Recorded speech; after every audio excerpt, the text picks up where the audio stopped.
And the guy on the roof is like naked, right there in this corner. Continue. Sorry. I don't know. You see him? I can't see. No. He's taking a photo right there on the top. There's too many trees. I don't think I can see him. Not that I really want to, but right there. Or start over. Yeah. Okay. We'll use that for the intro.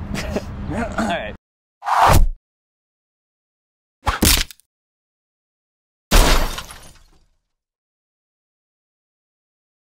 Hey guys, how's it going? Welcome to episode 7 of Food and Beverage San Francisco. I'm your host Mike, and this is PK. And this is a weekly show where we review restaurants in the San Francisco area and then talk to you guys about them, giving our honest, unbiased ratings and opinions. And then we also enjoy it with a tasty beverage. It's been beer the last few episodes, but it doesn't necessarily have to be. Today's show, I'm so pleased to finally get to talk to you guys about it, is a restaurant called Cafe Zoetrope. But before we get into that, we'll get into today's beverage. Beer, it's going to be beverage of the episode. I'm going to kind of keep it down just because we're on Market Street. Yeah, we're actually in Embarcadero. Yeah, which you guys can see behind us. It's Thursday, so it's the kind of farmers market, market fair thing. Yeah, except they don't sell. It's not food. It's like crafts, arts and crafts related. Right. The beer is going to be Boatswain H.L.V. ale, which is a heavy lift vessel. This is our second or third. Boatswain. I think it's our second. Yeah, because we got it from Trader Joe's, maybe like $2 or something. This out of the Boatswains or whatever, I looked at them and I think it has the most IBUs, so it should be the bitterest, which I think the last one we had was the double IPA. Yeah, I remember that. The red label. Crack this guy open right quick. Under the leg maneuver. It's a nice day. It's beautiful outside. Can't believe I'm wearing a black shirt. It's freaking sweating. I know, right? It's pretty nice outside, though. It's definitely a good day to be out and about. One of the best days. Oh my gosh, too much head. That's what she said. Mike, look at that, Mike. What? That girl.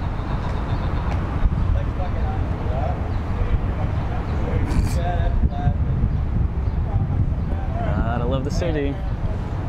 I told you it was a nice day out. Hopefully my girlfriend doesn't watch this episode.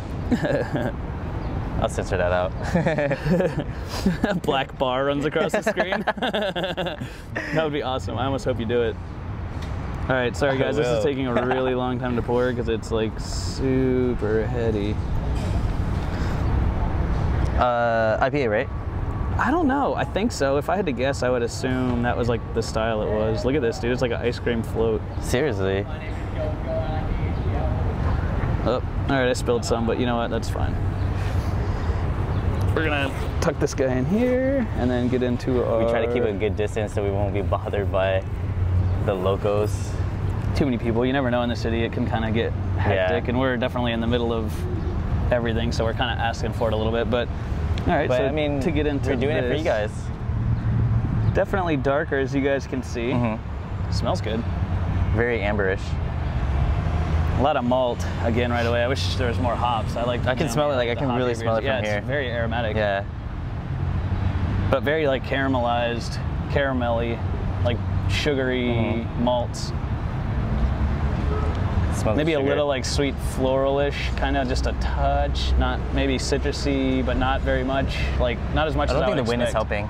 Like it's probably blowing like things from the side into my nose.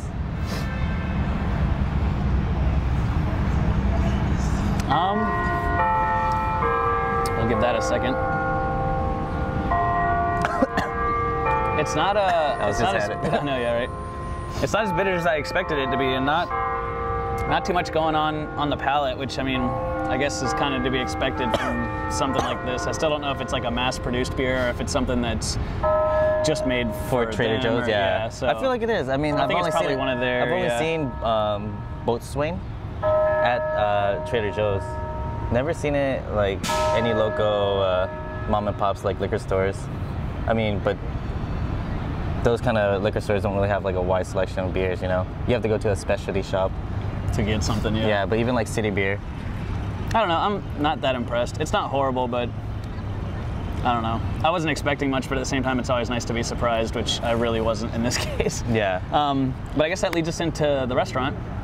Cafe Zoetrope also wasn't necessarily our first choice that day. Yeah, we had a couple friends into town. We had a couple of restaurants in mind that just were closed or weren't serving the right food at that time or something, so we had to kind of keep going down the list, and led us to Cafe Zoetrope, which Pat was a little more familiar with, and we had talked about it previously, and I was like, oh, that sounds like a really cool place. Like, it's actually owned by Francis Ford Coppola. So I mean, oh, that sounds pretty cool. Like, you love the guy for making movies and stuff. Might as well check out what he has to do in the food world. Tried his wines, his daughter's wines, all that kind of stuff. Did she have their wines? I don't know. I didn't even look. I mean, definitely his, like, every single, like, all his Merlot, Shiraz, everything was definitely on the bar. Like, yeah, you could see it. That was probably like the house, or we had menus, but doing like the little field trip shoots, I forgot to pack them to my bag. But so getting in, I guess I'll get into my first impressions, and then we'll do yours real quick. Okay. Walking up to the building, like, we'll throw up a picture. I really like the way it looked on the outside. It has a really cool, like you said, the flat building in New York. It's very similar to the Flatiron building in New York, but in Manhattan. The outside paint or texture or whatever reminds me of like Statue of Liberty. Yeah, it's very like copper. the green, copperish, but like it's rusted at the same time. It's pretty cool. Then it has a revolving door that, like, when you get in. It's in North Beach, by the way, too. Yeah, sorry, yeah North Beach. But nothing, I mean, it's kind of cool. A couple of tables outside, but nothing too crazy or anything, you know what I mean? But just neat looking, like, added to the intrigue of wanting to go. We get in, I mean, well, okay, what'd you think, I guess? Oh, yeah, like, I didn't realize the door was what it was. Yeah. It's like a big door, and I assume, like, it probably opens, like, in the middle, or, it's two doors just shut. Right. But it was actually a revolving door, which kind of threw me off. Just seeing what it was, like, I'll press probably the center part and trying to open it, but it didn't happen the way I thought it was gonna happen. And, like, I realized, like, it's a revolving door because, like, I usually see revolving doors with, like, 4 pieces. It's a cross in the middle, but this one was just, like, literally just a wall instead of like a cross or whatever. Yeah, it was just like from the just down the diameter. Yeah, cut in half. The circle is cut in half instead of fourths. Yeah, and so I mean, you like hella snuck in right behind me when I was trying to I ran in behind him and he's like, wait, what? But that was cool. I mean, going into it, the building itself is very angular. Like, I feel like it could be like a 20-degree like angle from like the point from the entrance of the building back. Yeah, and it gives a lot of limitations of like how they seating options. Yeah, because like they had like a few seats on the side of like the building, and then there's a couple more in the back. Like at most, I would say 10 tables, and probably the one that we sat at was probably the only 4 top. Everything else seemed like they were just 2 tops. Right. And at least in that front section, like you went around. Oh the back, like there was a couple more in the back. But even then, like at most is 4 tops. Like there's not enough room to fit like a big party of people. Right. Maybe in the back portion, but even then that's not small in itself. Walking in, the revolving door. Once you walk in, the pillar, there's like this big slab of pillar just down the middle of it, which is kind of weird. Like, but I mean, it's probably for structural reasons that's there. But it is kind of weird, and the bar kind of sits behind it, so you kind of see it or kind of don't see it, like just from the ends. What about your first impressions? Waiting to be seated. That's the first thing I noticed. Took a while for anyone to come over and acknowledge us, and there's probably like only 2 tables in the whole restaurant. So it took a little bit for us to actually even be greeted. That's what you get when you're downtown. But that was awesome. And once, I know, right? That was pretty epic. Once we actually got seated, we were seated at a table that was like super close to the door, and one of the girls we were with didn't want to be sat there, so she has to be moved, which is fine because I kind of agreed with that too. It was way too close to the revolving door. Because like, but then the you don't know how far, like it kind of spun out. You know what I mean? It would have been fine, but it's just annoying. People coming and going the whole time. Because there's also not that like to the left or to the right of it. There was another emergency door. Did you see that? There was that's what we went out. We went out that door. Oh, I thought we went out the revolving door. No, we left out the the side entrance or whatever. But the table they moved us to, unfortunately, wasn't really much better. It was better. It was more inside the restaurant, but where they sat in the middle of traffic. Yeah, I got bumped for probably the first 30 minutes we were there or whatever, repeatedly by every member of the staff and whoever else was there that day. I guess it was like a 4-top. One side was a bench. And then the other side was 2 chairs, or booth, yeah. And the other side were chairs where he kind of like sat there, I sat here, but I had to move my chair to the head of the to the table so I wouldn't get hit, and gave my pain to him. Yeah. Well, and I couldn't. He couldn't sit on the other side. Yeah. Another table on the side of us. Like literally, there's probably this much space between the tables. Yeah. Like it was. Which that's okay. I mean, it was just the being ran into every 30 seconds.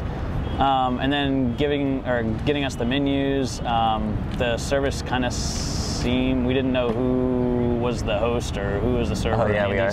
Like kind of other things. And then once we finally got the menus, mine was dirty. And then they gave us like the daily special menus. Yeah. And we had 4 people total, and the 3 other people, but except for myself, actually had the same specials menu. Yeah. And then I was looking at mine and I was talking, oh, did you see something on special where he's like, oh, I'm gonna get this. And I was like, oh, I don't see that. And then I looked at his menu and it was something completely different.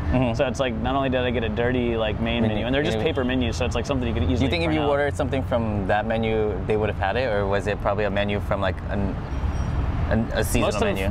Most of the stuff on there was the same. It was just missing a couple of things. So like, I don't think I had anything extra. I think I was just missing things that you guys had. And then, I get a different menu, so that's kind of a bad start. But we ordered a pitcher of wine, which we all shared, which was like a couple bucks. We'll put the prices up. And it was like six it was like bottles. 20. Yeah, like 20 something, but about 6 glasses, not 6 bottles. Sorry, 6 glasses. Oh, that'd be awesome. That'd be a for big, $20. That'd be a big pitcher. What's the Kool-Aid? The guy. That's Oh yeah. I think that's his name, Kool-Aid guy. Yeah. I was trying to think of what he said. But reminds me of Family Guy. Looked up the menu and stuff. They put down some bread on the table that was kind of lackluster. Yeah, there was nothing. It was just normal bread. There was no butter or anything with it. It was literally just bread. They did have olive oil and vinegar on the table, but they didn't like mix it or do anything like some of the other restaurants. And it seemed like it was trying to be kind of like fine dining. I mean, there's a lot of memorabilia and stuff on the wall. I think we forgot to mention that. So much photos. Pictures of Francis, various movies and directors and all kinds of stuff. Spielberg, Scorsese. Like they also all the had big names. The little gift shop thing in there. Which which kind of turned me off. I was like, what? I'm not in Planet Hollywood at all, Right. That's such a good reference because it reminded me of that so much. Because it's just like I guess it's like a little nook. Right. Would you say? Yeah, it was like right behind our table or whatever. Yeah, like literally like right behind me, and it just had memorabilia. It's like Cafe Zoetrope. Pencils, picture frames and stuff like that. Like, while you come in and eat, you can buy like souvenirs. So I'm like, I don't really expect that in a restaurant. Not of that caliber. Yeah, especially because I mean the waiters like seemed I don't know if they were waiters or busters or whatever, but they were dressed pretty nice. And we went for lunch. I mean, one of the horrible things was like actually trying to get seated. Like we walk in and like there's 3 or 4 people like we assume they're servers. They're wearing their tuxedos. And everything, and then we're just kind of like, well, is one of you gonna sit us down? But I guess they're waiting for the host to do it, and so I'm assuming the person who came up to us was the host. She was like wearing a tuxedo shirt with a sleeveless sweater vest, and but she didn't show up until like maybe 2-3 minutes. Like I guess she was just kind of like behind the bar or something. Like she couldn't see us because like the pillars in the way, Yeah, right. That could have been the reason. Can't hear the door going. And there's 2 tables. Well, anyway, she came and sat us down, and like from that point, I thought she was a host. Then like she came in and like took our orders, and I was like, okay, so you're the server? Like I don't know what it was, who you are. Right. And no introductions, no reviewing the menus, no speech about today's specials. And one of my biggest pet peeve is like introduction. Right. We worked at a restaurant where that's kind of like. That's part of it. Yeah, that's you have to be on a friendly level, especially like if it's mainly like customer service. Like we need to know who we're talking with, and who we're doing business. Like it's for enjoyment, but at the same time it's business. Like we're you're here. Paying customer. You're not a free rider. I don't know, but looking over the menu, I decided on the spaghetti alla carbonara. It wasn't on the special, no. No, it was just a regular. Yeah. It was like $16, and it was spaghetti with carbonara sauce, which is something that's like one of those simple but difficult dishes or whatever, you know. So I was excited to try it and see what they had. Like some of the smells that were coming out, I do have to give it to them. Like when we were waiting for our food and stuff, like the restaurant did smell really good. So we got kind of really, we anticipated our food a lot doing that. The couple that came with us ordered this pizza thing. We didn't try it, but like we got to see it. It looked good. So we can't like review it, I guess, but it looked interesting. Like we have I've never photos seen of it. We'll put it up, definitely. It was like a pizza crust, and then everything else was on the side. But it was like the crust was cooked. Yeah. And they brought it to the table with this little tray of like all these sides of cheeses and olives and tomatoes and, like all this random stuff. like and then you meats. would put that like on there. So it was like, I don't know, I'd never seen anything like that, but that was interesting. Like the way they displayed it, like it looks like they're sauce trays, you know? But it was just random like things in it, like cheese toppings or whatever, or olives, or like bushimi. Wait, is that a meat? Salami? Salami, yeah. Bushimi? Steve Buscemi? Yeah, that's what I was thinking. I was like, I don't think that's what it was. But it started with B. Oh. Bologna? No, it wasn't that. Anyways. It's something more fancier. But do you want to tell them what you got, and then we'll talk about like, what we thought of them? I got Ensenada de Pollo. Well, Ensalada de Pollo. De Pollo, yeah. And originally I ordered that. It was off the lunch special, or today's special. And when I first ordered it, like reading the description, it was like grilled chicken breast. You know, what was the leaf? Arugula. Arugula, and like things like that. But for me, like I didn't realize what it was. Like I thought it was just gonna be like a grilled chicken breast, and then like arugula on the side, like shiitake mushrooms, caramelized onions too. And I thought that's what that meal would have been. But actually, when it came, it was actually a salad. And maybe it's just my ignorance. Like I don't know what ensalada. Salad. Yeah. Now thinking about it. But I mean, I don't know Italian, so like, I didn't really pick that up at that particular moment. And I just assumed that it was just a cooked chicken breast, but it was really a salad. And then like, it was kind of disappointing that the server didn't really inform me on what it was. Right, like one of the other places we went to specifically, like she did a good job of making sure that's what you wanted to order. There was no conversation or dialogue. It was very much like, what do you want? And then writing it down and then walking away and then... But I mean, when it came down to it, when it first came out, I was a little disappointed. It wasn't what I thought it was going to be. But once I got into it, like I really enjoyed it. Like it was a really good salad. The chicken was kind of tough, a little dry compared to like chickens like other places that I've had. But it being a salad, it was really good. The shiitake mushroom is probably what did the most for me. It brought more depth and more sweetness to it. I mean, it's probably like also the caramelized. Was it onions? I believe it's onions. Yeah. And then the mushrooms were sautéed too. So. And it definitely brought out like a different type of salad. Like I've never really tried like a sweet tasting salad. You know, mostly it's just like either, what dressings are there? Like blue cheese dressing, like crappy American dressings. Yeah, like ranch, you know, and that's what I'm used to. And it was definitely an eye opener for what it was, but you know, at the same time, it wasn't something I was expecting. What about mine when you tried mine? Yours, it was good, but it was good, but it was average, you know? I mean, the only thing that kind of stood out for me, it was definitely like was it pork belly, I believe?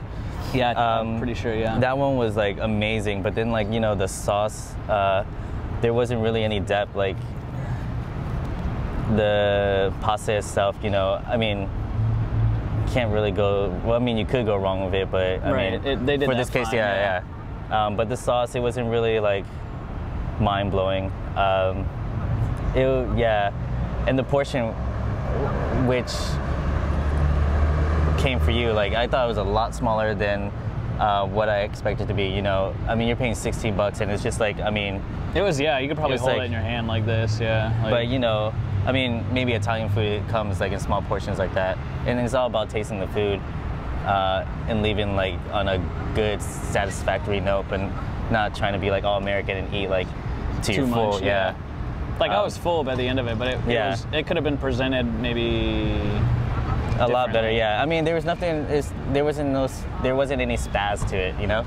Yeah, it was just, but it wasn't plain. Even like, oh, my mom made this, like, and she's an Italian mom. You know what I mean? Yeah. It wasn't like that simple either. It was like, I don't think it was just disjointed. Like, I don't think it really knew what was going on.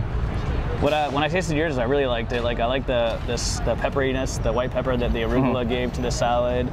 I do agree the chicken was overdone. Yeah.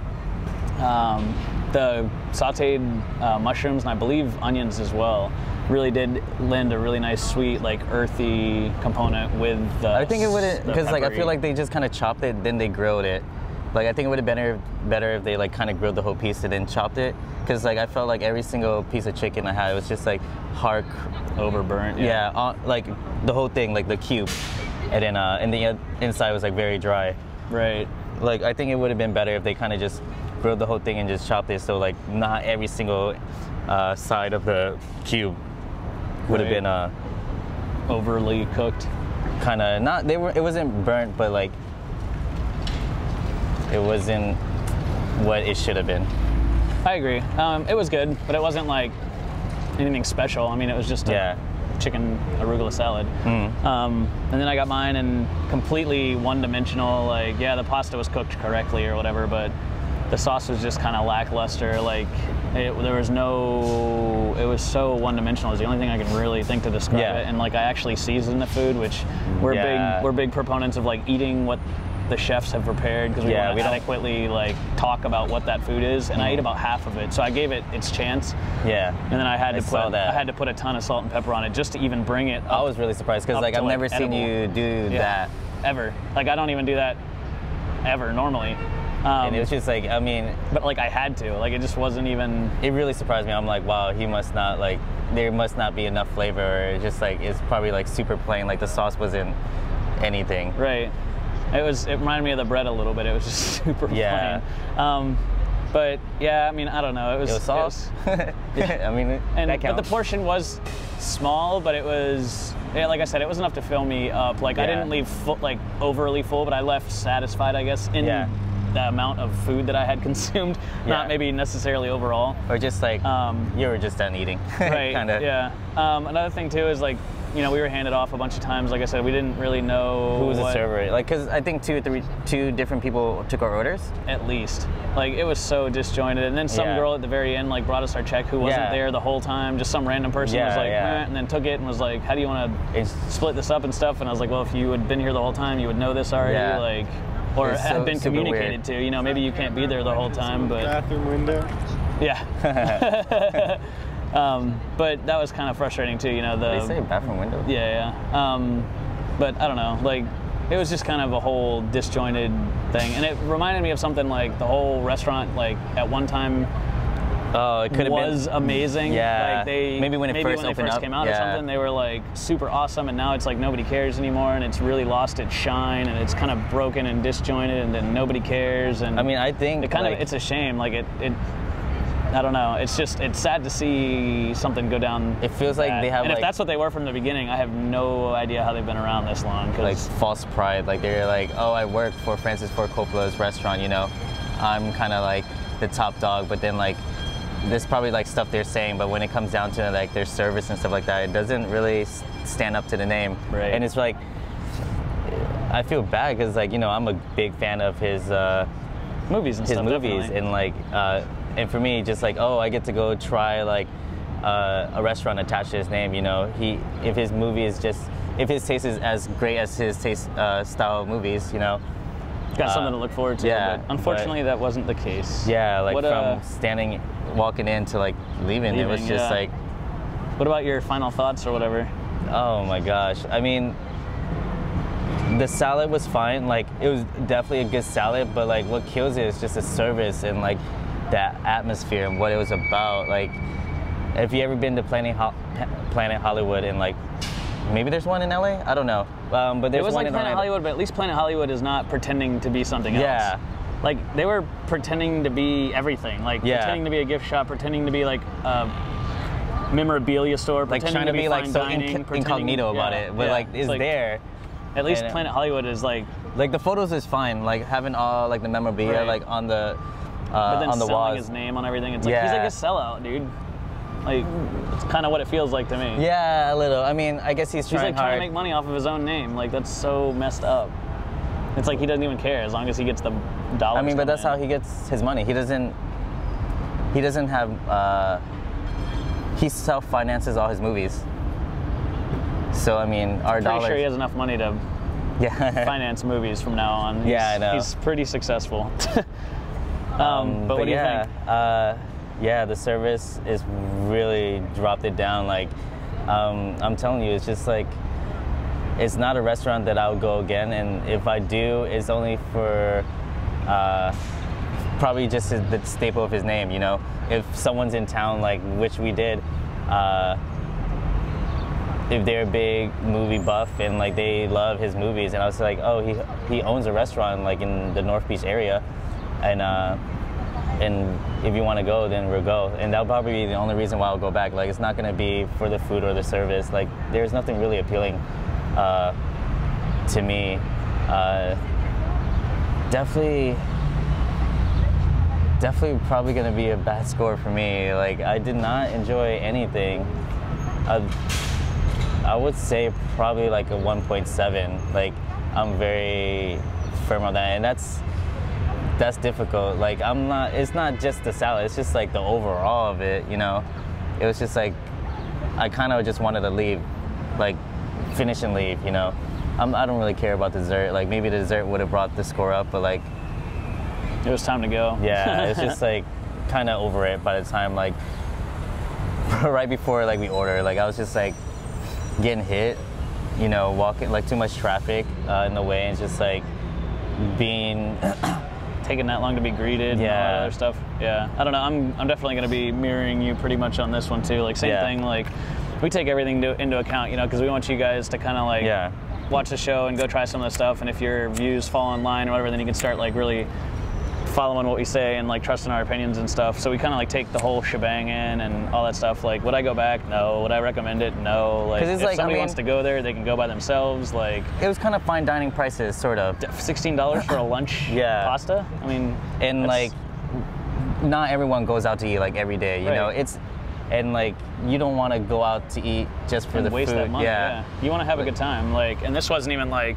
And it's disappointing that like if you're spending that much, then the food is kind of like, the food is mediocre, and maybe you think what you had is worth $16, but then like the service itself, like, is that worth like $16? Definitely like, not. But yeah, the service was bad. Like it just wasn't. The whole restaurant was disjointed. Like it really felt broken and neglected. Like the only cool thing about it was the bartender. Yeah, the bartender on the way out seemed like a pretty cool guy. Like he kind of greeted us on the way out. or said bye to us. Yeah. But like just his overall appearance, like he kind of reminded me of like Martin Scorsese. Like he had, you know, gray hair, like thick rimmed glasses. He seemed like he had like a very mellow and like friendly demeanor. Mm-hmm. But yeah, dude, I'm gonna go like 1.6. I don't. Yeah. There's too many other places, even that we've been to in North Beach, that blow this place away. Mm-hmm. Like, I just can't. I can't justify telling you guys to go spend the money and go check it out and go waste your time and hard-earned dollars and leave. It's definitely not worth it. Unsatisfied. I mean, I don't know, but it's so disappointing because like I was stoked to go. You know, I mean, it's Francis Ford Coppola, you know, and it's just like, really, you want to have this kind of restaurant attached to your name? Like, it's not worth it, you know. It's sad to say, but watch his movies. Yeah, right. Definitely, I do give those thumbs up. I guess that's kind of it for today. We'll do the typical wrap up. Yeah. I guess make sure we got the website up for you guys, foodandbeveragesf.com. We have our Facebook page up for you guys. Yeah, definitely like it. YouTube channel up for you guys. Yeah, don't forget to like the Facebook and follow us on YouTube. Yeah, leave us comments. Yeah, definitely. And also, you can leave comments on the YouTube or the actual webpage You on could, yeah. recommendations and Oh yeah, anything, send us recommendations. anything that we can check out. We have a huge list of stuff we're hitting kind of that we've put together ourselves, and then if we get recommendations in, they get bumped right to the top, so Yeah, you guys definitely. can view those. So send in your recommendations of places you want to see, and we'll do our best to get there and check them out and give you our opinions. Like if you live in the city and you want to see something, or if it's a favorite restaurant of yours you want us to try, or if you're visiting the city and you want to know about a restaurant that you've heard about, you want to get our opinion on it, send it our way, dude. We'd be happy to check it out for you guys. But because it's all for them, definitely. If there's a restaurant that you're still kind of worried about, let us try it out first, and we'll tell us. Tell you like it is. Yeah. I And guess see if it's worth the money. today's cheers, I guess what we could do, I was kind of thinking about, we could do Dawn. I don't That's know. not cheers. That's good enough for me. That's bottoms up. Bottoms up. That's the best kind of cheers. Bottoms up in Japanese. All right, so we're gonna do that. Until next time, guys, try something new. We appreciate you checking us out. Yeah. And we'll see you. We'll see you soon. Yeah. See you next episode. Dawn. Dawn.